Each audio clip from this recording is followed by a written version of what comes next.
আজকের ভিডিওতে আমি কথা বলবো institute of engineering and management. Institute of engineering and management in short IEM 1989 সালে প্রতিষ্ঠিত হয়েছিল।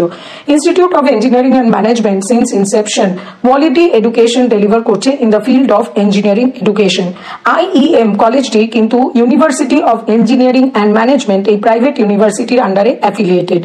IEM কে national assessment and accreditation council A গ্রেডে চিহ্নিত করেছে। IEM কলেজের computer science engineering department, IT department, electronics and communication engineering ECE department এবং EE electrical engineering department কিন্তু NBA দ্বারা অ্যাক্রিডিটেড।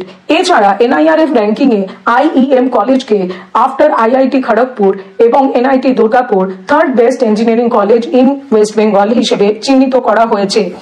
IEM কলেজটির ক্যাম্পাস কলকাতায় সল্ট লেকে সেক্টর 5 এ অবস্থিত।